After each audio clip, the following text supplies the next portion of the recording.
I think we'll make a start. Good morning. My name is Professor Siddiq, and I'm the director of the UWA Institute of Agriculture. I also want to welcome you to the new named Agriculture Lecture Theatre. This is named after the late Professor Alan Robson, who just passed away on the weekend. So the university immediately put this his name. That is official. There will be another ceremony on that some stage. I wish to acknowledge that the University of Western Australia is situated on Noongar land, and the Noongar people remain the spiritual and cultural custodians of this land and continue to practice their beliefs and knowledge. Again, on behalf of the University of Western Australia and the UWA Institute of Agriculture, I warmly welcome you to this special lecture organized by Institute with the support of Yinglong Chen, who has been active to bring Professor Ndiko Ludidi. Professor Ludidi is the Dean of the Faculty of Agriculture and Natural Science at the University of Mpumalanga, and is an extraordinary professor in the Department of Biotechnology at the University of Western Cape. He served as a Professor of Biotechnology at the University of Western Cape in South Africa before joining UPM. Professor Ludidi is an established researcher with expertise in plant molecular biology, plant physiology, and biochemistry. He has extensive university-level teaching and research experience in biochemistry, plant biotechnology, and plant physiology. Among his various academic leadership roles, international efforts focused on research, innovation, engaged in scholarship to develop a climate-smart regenerative agriculture system to produce climate change resilient crops, develop crop production cropping systems that produce environmental sustainability in agriculture and ensure food security, particularly for Africa. Professor Ludidi is a senior editorial board member of Scientific Reports, an associated editor of the BMC Plant Biology, a review editor of Frontiers in Plant Science, a member of the management committee of DSI NRF Center of Excellence in Food Security, and member of the advisory committee. That's equivalent to our ARC type of funding. I'm familiar with that funding in South Africa. He's also actively involved in GMO Act of the Directorate of Genetic Resources of the Department of Agriculture. He's a deputy chairperson of the Council of Elsenburg Agriculture Training Institute.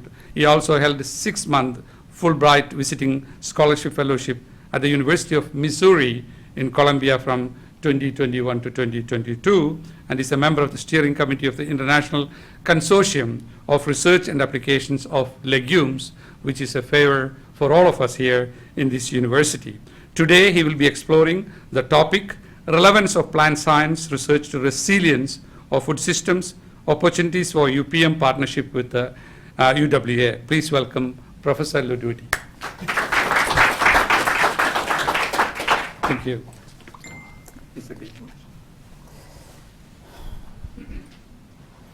Thank you very much, Professor Dick. So, thank you for that very kind introduction, and I would like to take this opportunity to thank UWA for hosting me, specifically Yinglong Chen.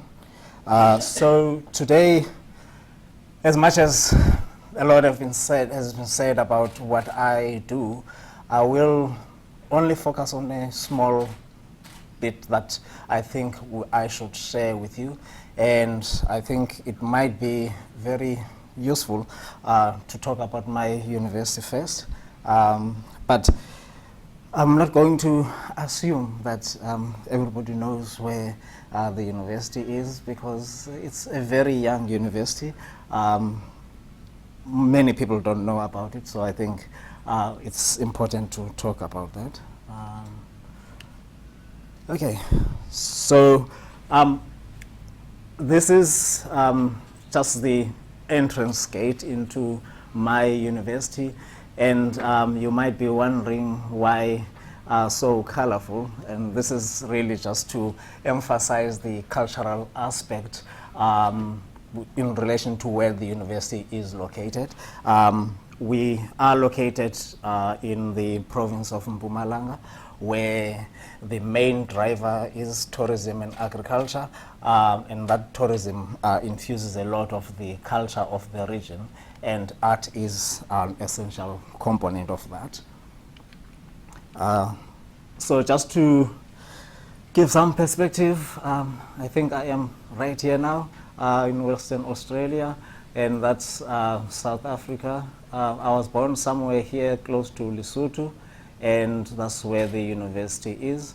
So if one looks at South Africa, so the university is in the province of Mpumalanga, just close to Mozambique and Eswatini, somewhere there. Those of you who know or heard of the Kruger National Park, we are about 30-45 minutes away from the national park. So with that little introduction, the university itself, as I said, very young, founded in 2013 and started to work in 2014. So it's one of the very few, in fact only 2 universities that were established in South Africa after 1994. Some of you might know that South Africa was a different country until 1994, and a lot of miraculous things happened, and 1994 brought a different, well, I say a new country that included everybody in South Africa rather than a select few. In fact, where I was born, when I showed you, in the olden days, it was regarded as a separate country called the Transkei. Of course, it's a very strange thing because it was one country but divided according to who is who. So I'm not going to get into the who is who part. So 1994 brought a dispensation of new governance, if I can put it that way. And there was a realization that all the 9 provinces of the country have universities except 2 of those provinces. And that's the province of Mpumalanga and also the province of the Northern Cape.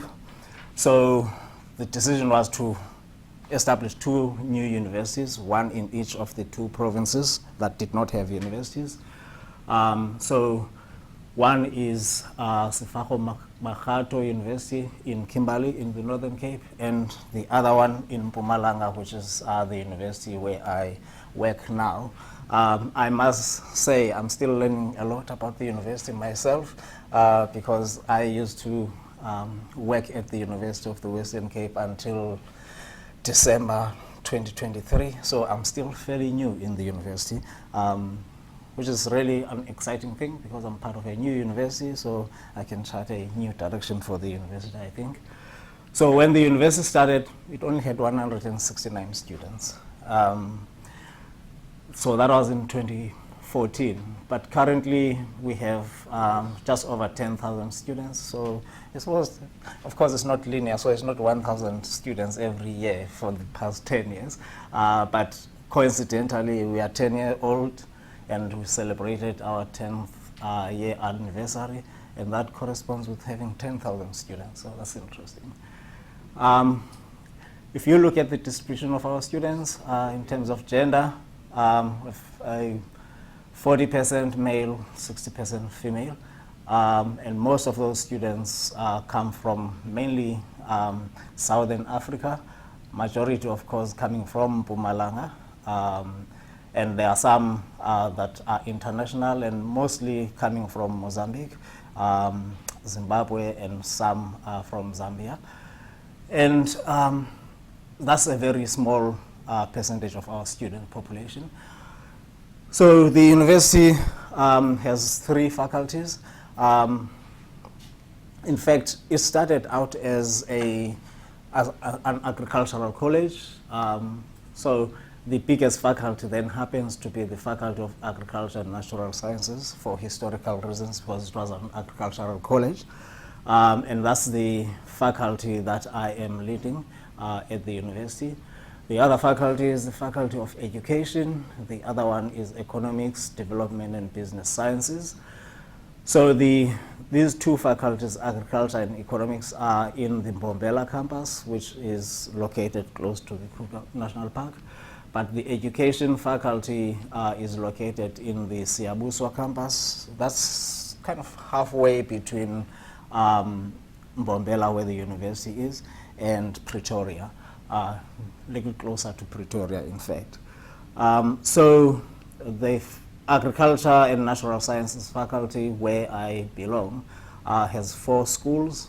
The School of Agricultural Sciences, the School of Biology and Environmental Sciences, Chemical and Physical Sciences, then Computing and Mathematical Sciences. I'm mentioning this just to show the fact that if one looks at the composition of the faculty, there's a lot of complementarity and commonality between my faculty and your faculty here. And perhaps of relevance would be the Agricultural Sciences School and the School of Biology and Environmental Sciences. And of course, there's a lot of cross collaboration between the different schools. And this one is the smallest of our school. I happen to be the acting head of the School of Chemical and Physical Sciences. By virtue of history, I know very little about physical sciences and chemical sciences. So that's just to give an overview of what the university looks like. With regards to my faculty and its relevance to the University of Western Australia, I thought that I should give this breakdown to show that we do a lot of work in plant and soil sciences, and that revolves around crop production and soil health, and of course the intersection between crops and soil, and also how the environment impacts that interaction. And we do quite a bit of animal science work, mostly focused on the production side and health as well. And agricultural extension is probably one of our strongest points next to these two. And we have a lot of focus on natural resources management and nature conservation and environmental sciences. And all of the work that is done within these disciplinary or discipline breakdowns is anchored around what we call institutional research themes. So the IRTs are, I would say, a combination of disciplines that we think the university should focus on from a research and postgraduate student training point of view. And there are several of these, but I think of relevance to what we're going to talk about today, and specifically my faculty, are these 3. This is the environmental and socio-economic sustainability. Of course, this is extremely important because it affects everything that we as humans do. And of course, we have a focus on post-service management and food security. And well, I am now at a stage where I'm arguing for the change of the name of the IRT. Not that names really matter that much, but there's a lot of, well, the lot of work that we do on food security is more on a food systems approach rather than just food security as a distinct area. And that interlinks with the socio-economic sustainability and also environmental sustainability. And you probably can already figure out that that is an important intersection because food security or food systems are driven mainly by socio-economic activities. But even that relies on biodiversity, so that's why we have the Biodiversity Conservation and Development IRT as well. So just bear in mind that I'm mentioning this because they really are a tool that we use to direct our research and innovation activities. So, as much as that is the university's sort of overview and theme, what I would like to emphasize is what my faculty's research is about, but also illustrate this through a little bit of a snippet into my own research area. Of course, it's really sort of scratching the surface, if I can put it that way, just as a way of giving an an overview. So remember that I had said that we deal with a lot of studies on plant and soil sciences, and that revolves around crop production and soil health. And that is because these two are major drivers of what determines the supply of or availability of food. But that doesn't do anything until the knowledge that we generate from such studies is shared with the relevant community, and relevant community is beyond science. So it's the people who produce the food and the people who consume the food. And that facilitation of knowledge transfer relies on agricultural extension. So we generate the knowledge, and then we use our faculty who are in the agricultural extension discipline to take the knowledge to relevant parties, including government, in terms of policy formulation. You might not see it in my talk because my talk is more representative of the molecular side of things, and I really find it difficult sometimes to talk about that and link it to what really matters, and that is the food that people consume. But that work is really reliant on management of natural resources and also conservation of what nature provides us. You will see later on that I make reference to what nature brings to us and how we can exploit that and use it for our own benefit. And key to that is the relationship between water, soil, and atmosphere. Whatever is in the water, whether that's water in the sea or water in the rivers or water in lakes, in the broadest sense that one can think of that, from even the biodiversity of what is in the water and the availability of the water, and how that interacts with soil, and soil in terms of the quality of the soil, the nature of the soil in terms of its organic side.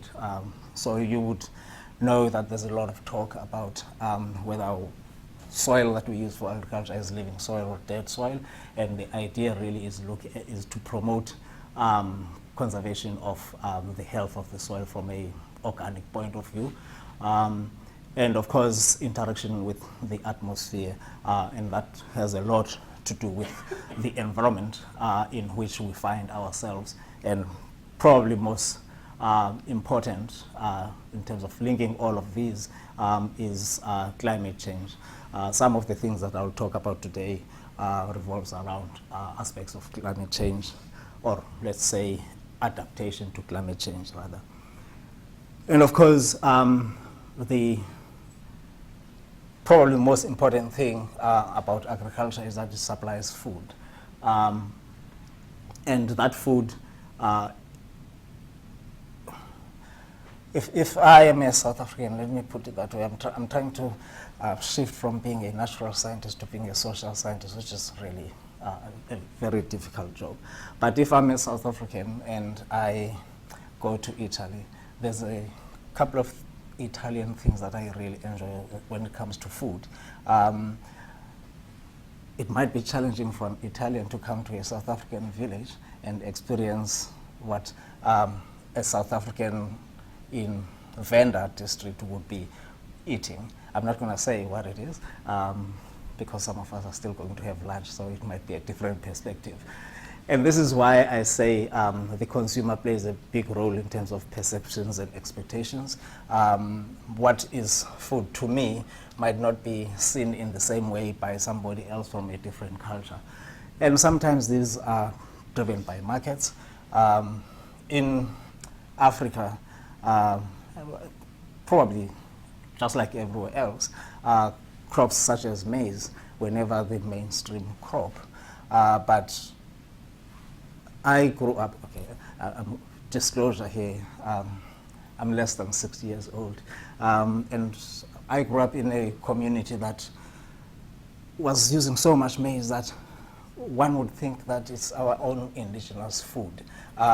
Maize consumption in South Africa is probably at a level higher than in Australia for human consumption, essentially.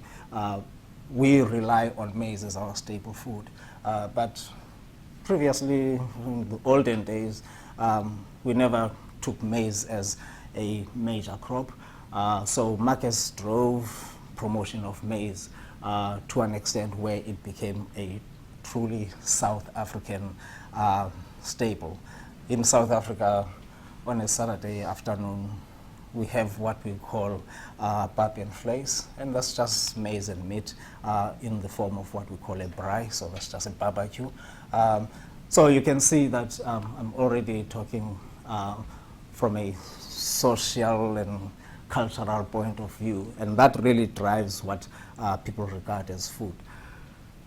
Of course, this food production depends mainly on technological innovations, and of course, if one thinks of the Green Revolution and what plant breeding has done, that's all technological innovations that influence the development of agriculture, and that goes along with what society develops as a social innovation as well. All of these are dependent on one key aspect that is very, very pertinent in our age, and that is resilience and sustainability. And I'm saying this because our ability to produce food can never be sustainable if it's not resilient to shocks and other changes, including climate change. So that's really just an sort of a broader view of things that, or factors that impact food systems. And maybe just to highlight a small portion of the bigger picture, I could talk about my own work and illustrate this with a crop that I haven't worked a lot on, but over the past 3 years we started doing some work, and the question we're asking ourselves around pigeon pea, besides the importance of pigeon pea as a crop in certain communities, including in India, and to some extent in South Africa, but not so much, was, yes, it's an important crop from a environmental point of view. If you think about it being a legume that can fix nitrogen, so possibilities of enriching the soil with nitrogen and reducing the amount of synthetic fertilizers, synthetic nitrogen fertilizers specifically. Its growth would be impacted by the environment. So one of the things that we know is that climate change leads to, amongst many things, increases in frequency and intensities of drought. So we asked ourselves, what is it that drives pigeon pea responses to drought? So we did this by screening several genotypes of pigeon pea when subjected to drought. And so just to show the drought aspect, it's simply a very straightforward experiment, pot experiment, not the best, of course, but some some pigeon pea grown under well-watered conditions, and the other pigeon pea after germination only placed in a soil mixture with a certain level of dryness based on water potential of the soil. So we ended up with two, what we thought are two contrasting genotypes of pigeon pea. So one we call wild trio and one SEM4RP. These names are arbitrary names based on what the PhD student decided to call them. And by the way, they are land races from Mauritius, because the student is a Mauritian student. So these two contrasting pigeon pea genotypes were scored for how well they withstand water deficit. So if you look at the leaf water potential, you'll see that wild trio experiences much more changes in water potential in the leaves than SEM4RP. And so we termed wild trio as less tolerant than SEM4RP. I still struggle with the terminology because I said to the student, wild trio is sensitive and SEM4RP is tolerant. And the student said, well, pigeon pea is drought tolerant, so you cannot have a sensitive one. And I said, well, we still argue to this day because, well, if there's so much change in water potential, then it must be sensitive. But he says, no, it's less tolerant. So that's just an argument between myself and the student. If you look at growth in the roots, you can see that SEM4RP is less affected and wild trio more affected by the water deficit. So we asked ourselves, what is it that differs between the two from a molecular point of view?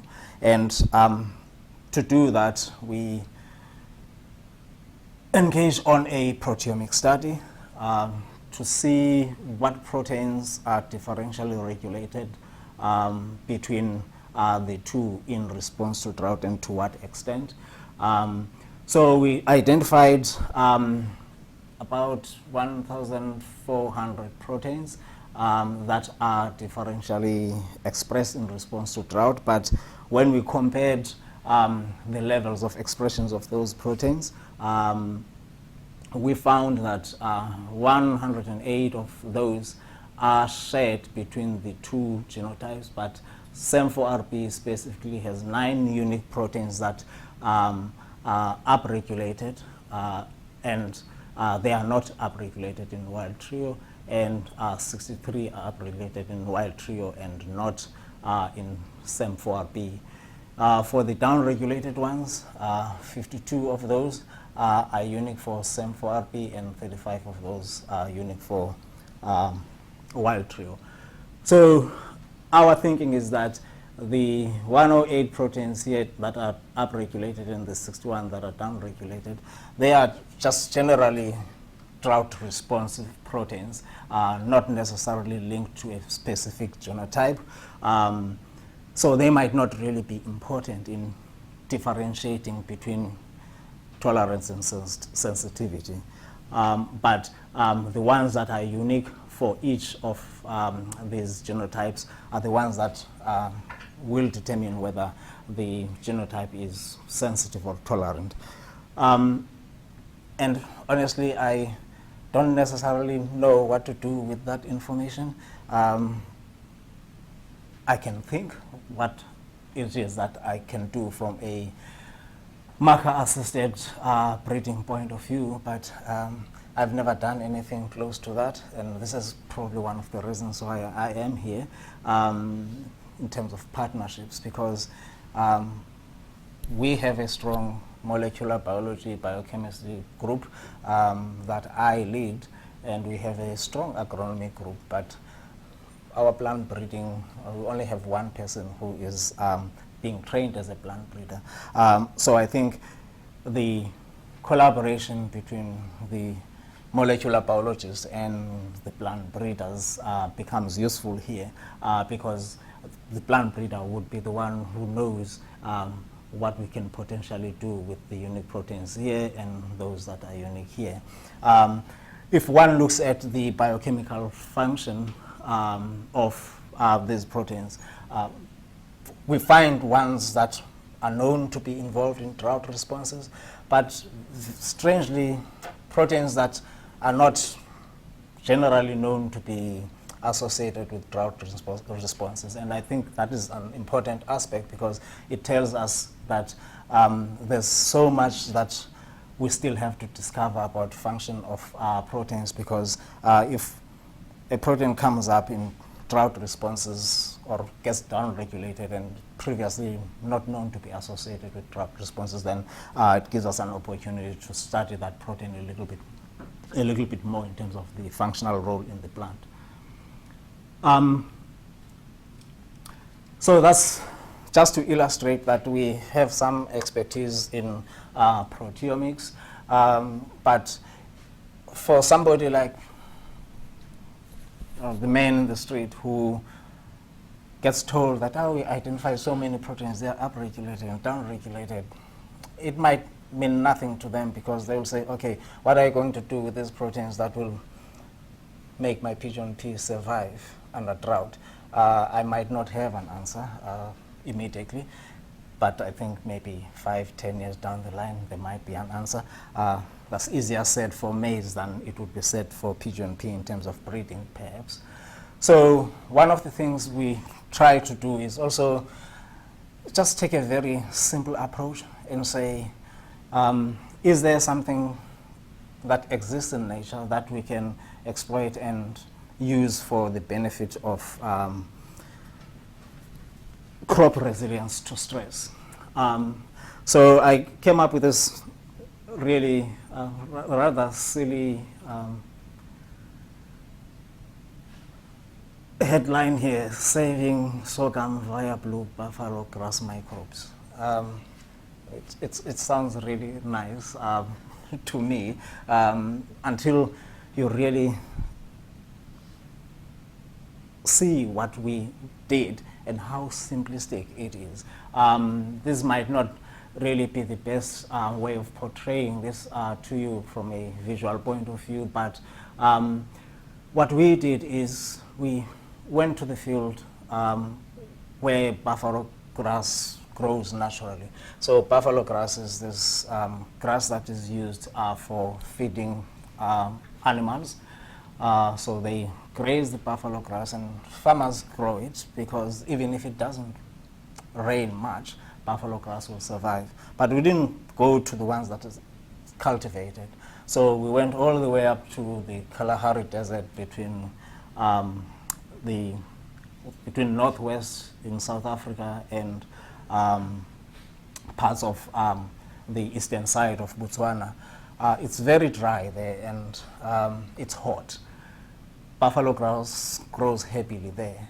We do not know why buffalo grass does this, but we thought that maybe there's something in the soil that gets into the buffalo grass and makes buffalo grass do well, and there's something we thought would be microbes.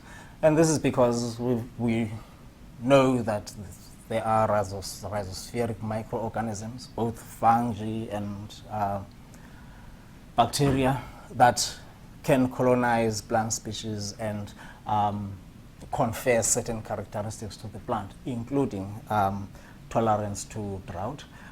We've seen a couple of papers talking about that, but there's nothing on buffalo grass. So we isolated endophytes from buffalo grass because they would have been rhizospheric bacteria that get into the buffalo grass.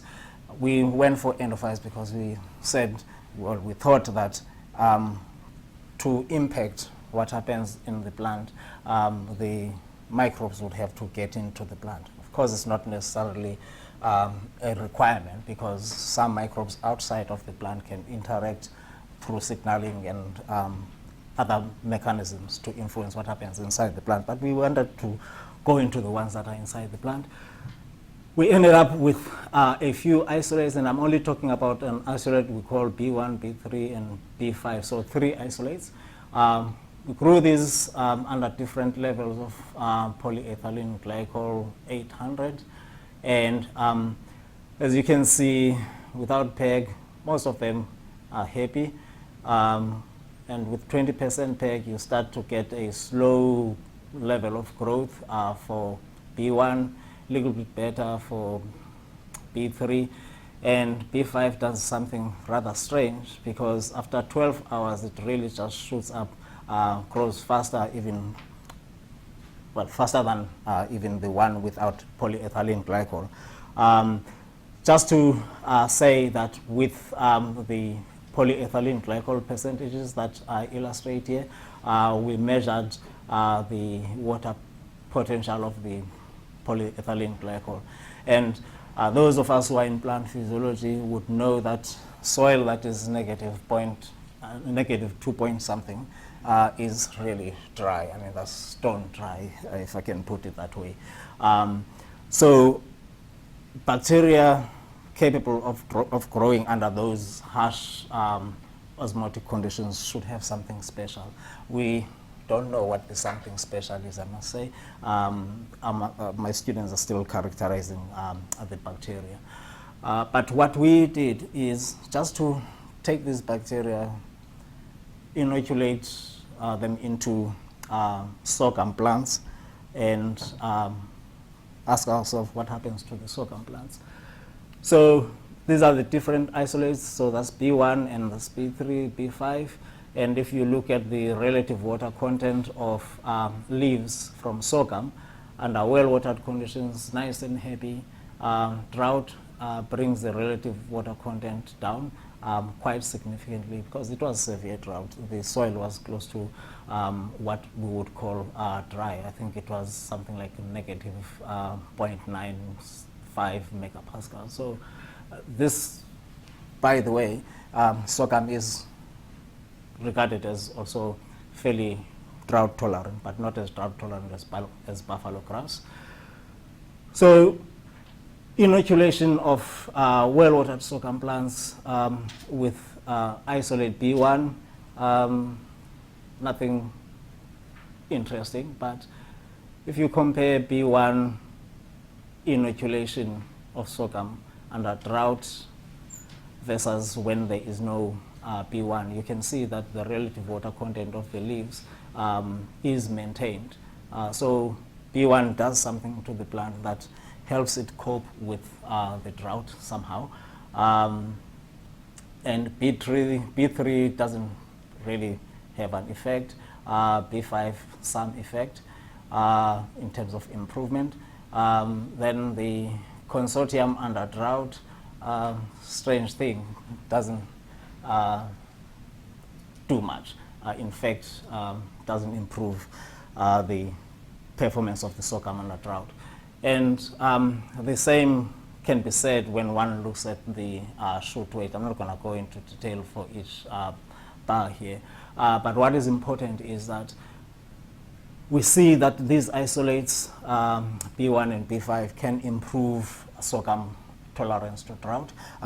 You can see that even in terms of the shoot weight. So B1, you see some improvement. B5, not significant. So our star here seems to be B1, because even in terms of shoot weight, you get quite a good level of improvement in response to drought. Interesting thing is when you mix these three together, you don't get an effect. So there seems to be some interaction between the bacteria. So it might be that the bacteria compete for something, or they release certain metabolites that really dilute the effect. So there must be something special about B1 when it's on its own. So we still have to find out what that something special is.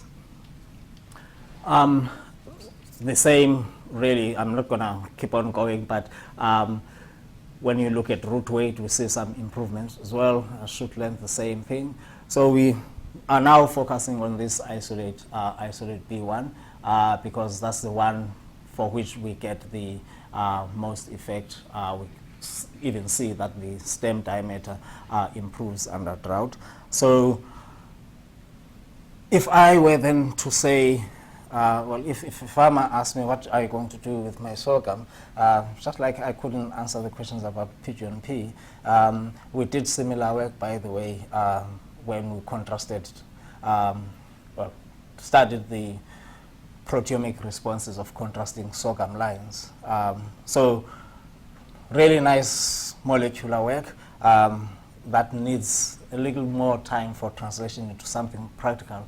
But a farmer asking me what I can do for their sorghum, I'm not going to talk about proteomics. I can talk about proteomics, but it might not provide immediate answers. But I can at least give them isolate B1 and say, if I inoculate this into your sorghum, you might find that your sorghum does better. So that's really one of the things that we think we should emphasize. We do a lot of really interesting work from a molecular point of view, but there are some other approaches that we can use just by exploiting what nature provides to us in terms of improving our food resources. So from a microbial point of view, we did the work on drought. We also did some work on salinity. Similar kind of thinking where we said, are there plants that grow in saline environment or salty environments? And so because of me having stayed in the Western Cape, Cape Town for quite some time, I knew that there's a region where salinity is really a problem. In fact, there's a very nice wildlife center there where you can go and see the big five. So big five is things like lion, elephants, and so on. And when we visited the place, if you open tap water, just normal drinking tap water, you'll actually feel that it's salty. And that's the environment from which we saw that there's sea barley growing naturally in really salty soils. And we did the same thing as the drought, isolated endophytes from the sea barley growing in the salty conditions, and grew these in a salt solution, NaCl, at 900 millimolar. That's really salty. Probably can't even drink that in terms of how salty it is. And so we had 5 isolates that that seemed to grow in salt, but the worst performing one in terms of growth rate was S4. These other ones, S1, 2, 3, and 5, grew fairly well. You get 100% growth rate for all of these others, but S1 was the best performing one. So we took these isolates, inoculated wheat plants with the isolates in the presence or absence of 100 millimolar NaCl. So you can see that NaCl has a negative impact on growth of this particular wheat variety. So that's the control, and that's the one with 100 millimolar NaCl. If we put S1 into these, S1 doesn't, well, actually seems to do something detrimental to the plant, even though it's one of the best performing. But when you look at S2, S3, S4, and S5 in the presence of salinity, you'll see that there's some improvement in plant growth with these isolates. And of course, we also tried to see what would happen with the consortium, and luckily, under salt conditions, it seems the consortium has some improvement as well, but not as good as some of the individual isolates. So just to illustrate this in terms of the fresh weights of the plants, you see that salinity reduces the fresh weight. S1 has a negative effect, whether with or without salinity. So it's really not a good candidate for this. And you'll see that S3, S4, and S5 are actually quite good in maintaining the ability of the plants to keep growing in the presence of salinity. The consortium, not as great as we would have wanted. So this is just to illustrate that nature has something that it can provide to us in order to make sure that we can still produce food sustainably in a resilient manner despite environmental stresses. And of course, we needed to find out what drives some of these responses, and we went for a simple thing like a measurement of the level of oxidative stress using MDA as an indicator. So you see that 100 millimolar NaCl leads to increases in oxidative stress in the leaves of the wheat, and that gets reversed if one adds S5 to the growth medium. So take home message, there are some microbes in soil that colonize plants, and some of them can be beneficial, some of them not so beneficial. So one needs to take an approach where we use all of these fancy molecular approaches and breeding, which might take time, but when they come with a solution, it's a solid solution. Or we can go for a really simple approach where we just dig into nature, if I can put it as raw as that, and see what we can get from that. Okay, I think I will stop here, but just to thank some of the people that do the work, and as I said, it's only just a snippet really of the work that we do, just so that I can indicate what the possibilities are and see if we can find some synergies. I didn't really talk about everything here.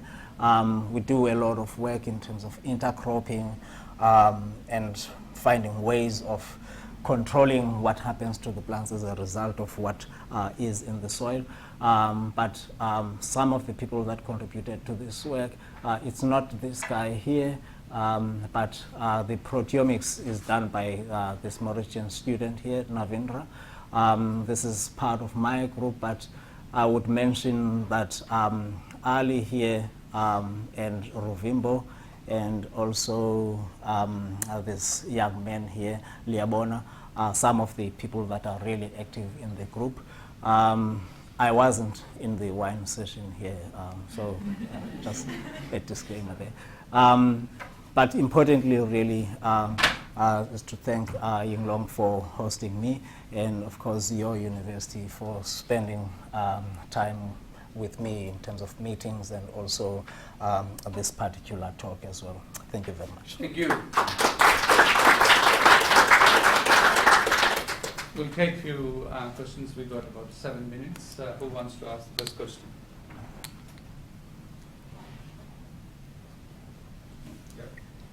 Hi, Professor Ludidi. Thank you for your presentations. I just have a quick question about the proteomics results you mentioned. Like you said, there are hundreds different differential expressed proteins.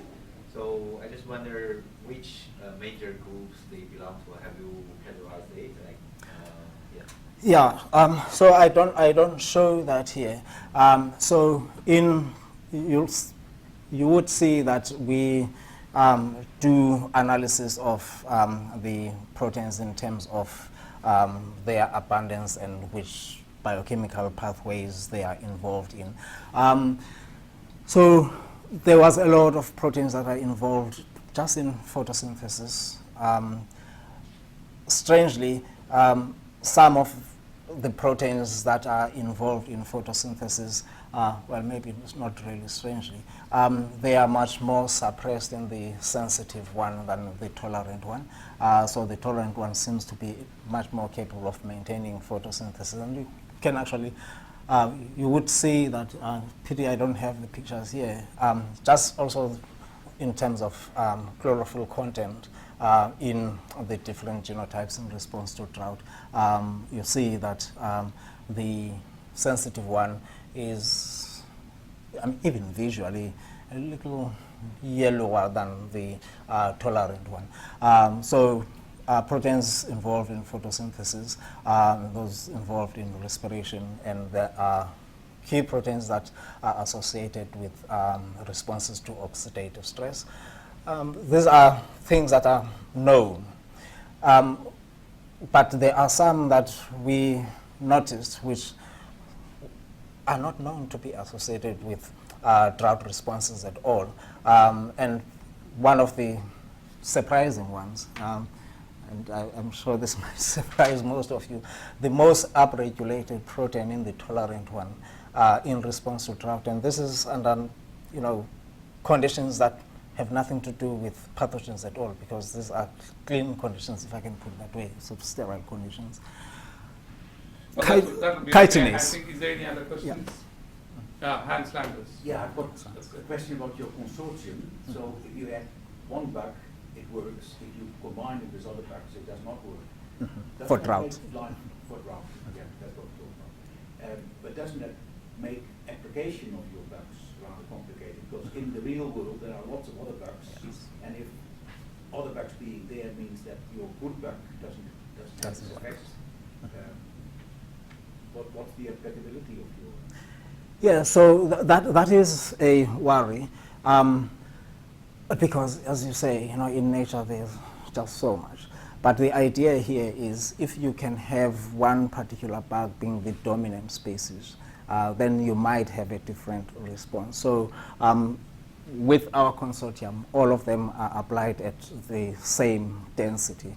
But of course in nature it doesn't happen like that. You get you get some at low densities and some at higher densities, so it's going to be different. But I take your point, it's an important aspect.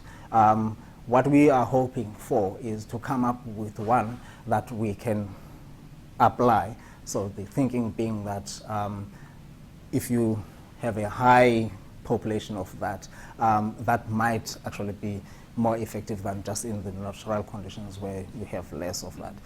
But of course we don't know, so that's why we're going to have to take it to the field to actually see if we maintain the same effect. In the field, or you can bring the soil from the field and apply the one, the best, and look at that. So that should be possible. Yes. Any other questions? Yeah, Judy. Hi, thank you very much for coming and showing the work of your university. I was wondering how do you envision the exchange between the universities with regards to the students? So the main point is to find common projects and to work around potential funding to facilitate exchange.